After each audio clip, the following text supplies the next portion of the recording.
Well, good morning, Year 12, and what another lovely morning it is. I hope you get a chance to get outside and enjoy some of the sunshine today. Um, so, as I said in my email, I've just decided to talk through these slides with. I'll do this, try and do this as briefly as I can, um, just to try and bring a bit of variety to the lessons for you, really, I suppose. But I'm conscious also that concentration can wane up a bit. So, anyway, um, let's have a go. So you've hopefully done some work on Adam and Eve before the fall, and you have picked up on some of the key ideas. One is that, and of course, these are Augustine's interpretations of Genesis 3. That none of this is actually in Genesis 3; his interpretation. But they live in harmony with each other. They live in harmony with God, and they live in harmony with the environment in which they're in. They're in the state of paradise, and fundamentally, um, the will. This is this aspect of us as humans that makes decisions, working in kind of line with the reason and the body, the desires of the body. But it's the will that makes the decision. That moment of decision is the will. This will has the ability to choose good. It's not just free and the ability to make decisions. It has the ability to make free decisions towards the good. It always chooses the good. There's no effort. It naturally does this. Really chooses good. Okay, and you hopefully picked up that the will is kind of driven by these two kinds of love. Now, and I noticed in Alawalia she talks almost a bit about Kubiditas as being something bad, but I think Wilkinson's right here that actually the will is kind of balance between these two: love of the self and material goods, but also love of others, caritas. Um, as Wilkinson says, you need to kind of have some sense of love of yourself and respect of yourself in order to then have love of your neighbor and fundamentally God, if you believe in God. Um, think about that relative who stays at home to look after her own mother to the detriment of her own life and own self fulfillment. That's not necessarily a good thing. So love of self is a good thing, but it's a balance, okay. Um, and then, of course, we've got this notion of friendship, that this is the ideal state. This is the relationship that Adam and Eve had. Even though they're married, they are fundamentally friends. Concordia is the word Augustine uses. It's an easy, comfortable relationship, participating in the kind of friendliness of God. Um, and maybe there's something. I think it's some quite profound. This is obviously reflecting on his own experiences, and I would say, I would agree very much that I think one thing I've come to really appreciate, even though it's pretty obvious in some ways, but over my life, is how important friendship is. It's a really key part to human living and finding fulfillment, I think. Okay. He also talks obviously about the sex relationship with this friendship between Adam and Eve, a little bit different and weird to how we think, but hopefully you've picked up on this idea that there is a sexual relationship here, but it's not governed by lust, but by the will choosing the good in order to reproduce, which is what God asks of Adam and Eve. Okay, so the question is, I think that's a really big question, is why did, given this state of paradise, why did Adam and Eve disobey God? And I think a couple of things to say here too. Firstly is that ultimately Augustine really came to the conclusion he didn't know. He could not understand why. He says, and this is a third bullet point there, if you ask why God allowed the man to be tempted, knowing beforehand that he was going to consent to temptation, I have to confess that I'm quite unable to unplumb the depth of his purpose and plan. That is far away beyond my powers. Um, and reflecting on this, the writer Simon Oliver I was reading said that evil and sin is fundamentally, if you think about that definition of sin or evil, it's an absence of something. It's an absence of good. So evil and sin is an absence of a properly ordered will. It's an absence of the will choosing in harmony between those two forms of love. So evil is not a thing in itself, and it makes no sense in itself. It's not in that. It only makes sense in relation to the order of which it's a corruption. It only makes sense that it's a lack of the ordered will. That's what it is. So what Oliver's saying is that fundamentally, evil and sin is unintelligible, strictly unintelligible. It does not make sense in itself, only in sense into something it's a lack of. So he thinks that actually Genesis 3 is not really fundamentally trying to explain where our evil and sin came from. It is simply saying it is unintelligible, and in a sense that sets up then the rest of the story in the Bible, which is kind of the story of God saving humans from this unintelligible, unexplainable evil and sin. And I suppose, if we go back to that topic of problem of evil, think about, some of the examples of evil and suffering we encounter in our lives, people suffering from dementia, from cancer, and people struggling to understand why God would allow this. Why did this happen to me? Why did it happen to this person? And maybe, the answer is there is no answer. There is no explanation. There isn't that RNA idea of moving towards some kind of purpose. It just is inexplicable. Okay, so that's one reflection.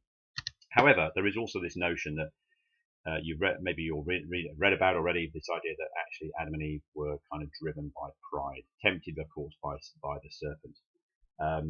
What may be going on here, even though they are in this state of perfection, is that there is a prideful assertion of independence from God, who is the source of creation's goodness. In other words, they're trying to be self-sufficient, trying to exist in a sense without recognizing the need for God, and this is perhaps what leads to the sin.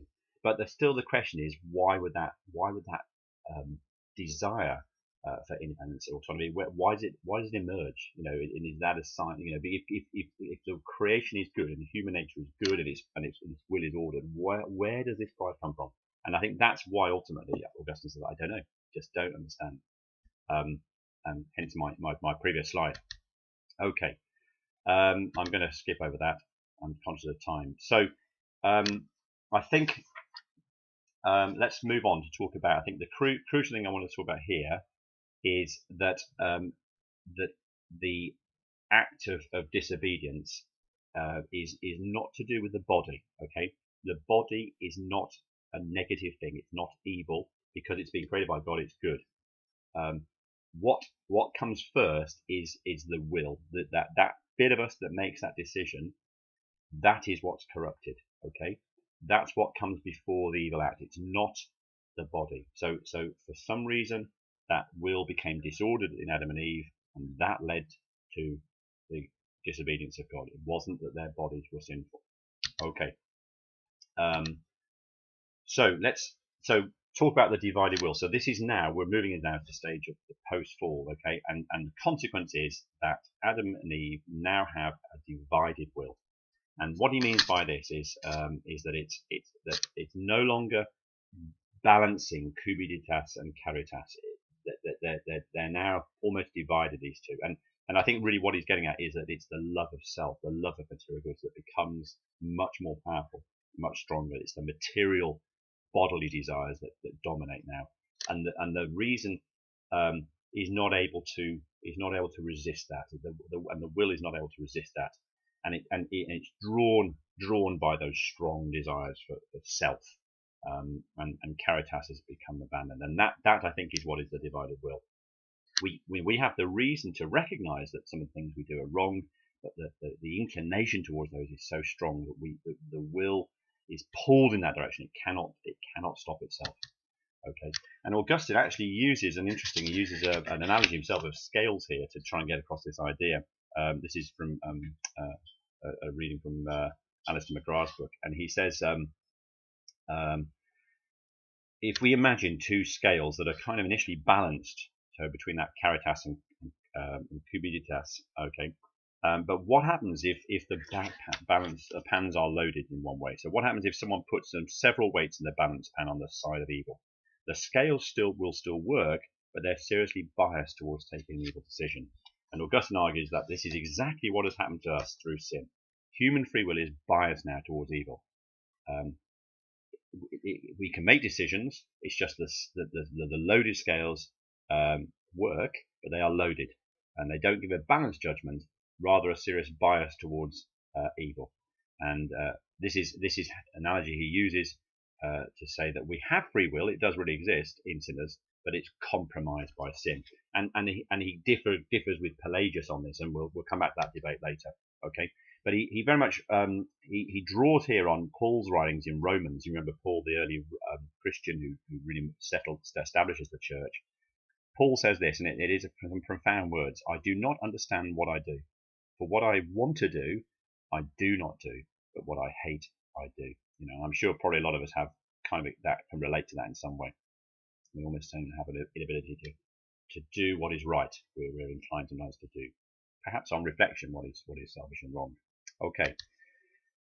So that is the divided will, and this is something that we all have. Augustine particularly recognized in himself throughout his life, but particularly reflecting back on his own life and his own inability to control his sexual desires. You'll have read about um, his mistress and you know his obsession really with sex and you know, and I think that is something that is really coming through here. You know, and he's drawing on that previous experience and trying to understand why he behaved the way he did. And in fact, I read, you know, that he does for the rest of his life. Once he becomes a bishop, he never allows a woman to visit his house on her own, even his own sister. Okay, right. So let's just introduce a term here. Concupiscence is a big word.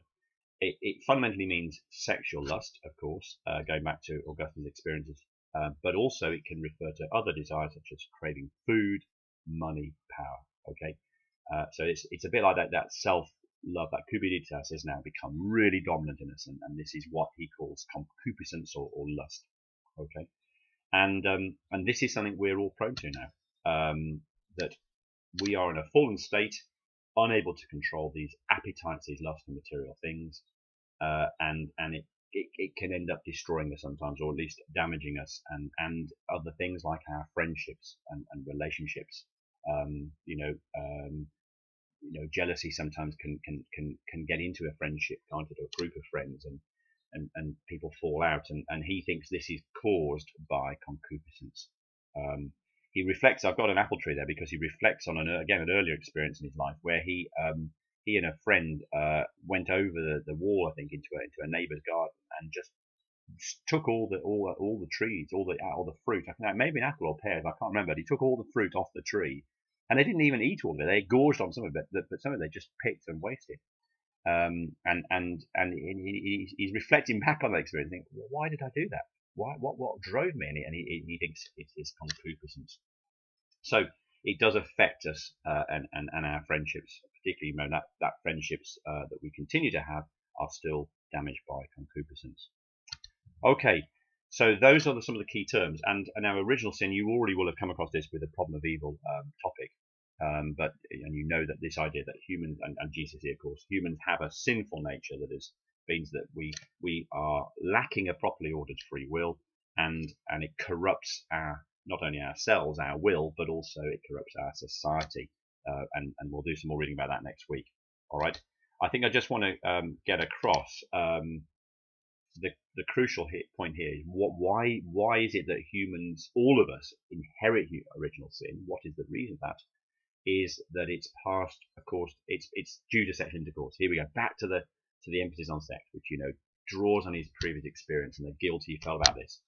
After the fall, of course, Adam and Eve do continue to procreate, and that's subsequently where other humans come from. And of course, every act of sex is tainted now by concupiscence, by lust. So consequently, the fruit of that, us fundamentally, are going to inherit the same concupiscence, the same original sin. So our will is now tainted, it's damaged, it's biased towards choosing bad rather than good. He also actually believed, I may have said this to you before, but he believed that we were present, all humans were present in the loins of Adam. That was a very early form of biology. So that is also influencing his thinking there. Okay, it may be worth looking at the textbooks and jotting down some of the quotes in your notes. It's quite useful to have that and maybe to use in essays. So have a look at those. The work, here it is, and I've sent you an email with that, just to kind of make some notes. So you should begin just to kind of get onto original sin. Okay, don't talk about its effect on society yet. Just stick with the effect on the divided will. All right. And Wilkinson, I think he's quite good on that, and where he talks about double death and transmission of sin. Okay, so just have a look at that. And I've put a couple of questions there for you to think about too, starting to build up some evaluation. All right, for next week. Okay, that's it. Sorry if I've gone on a bit too long. And I will look forward to seeing you all next week. And I am hoping very much that we can do something interactive soon. Okay, take care, everybody. Thanks now. Bye bye.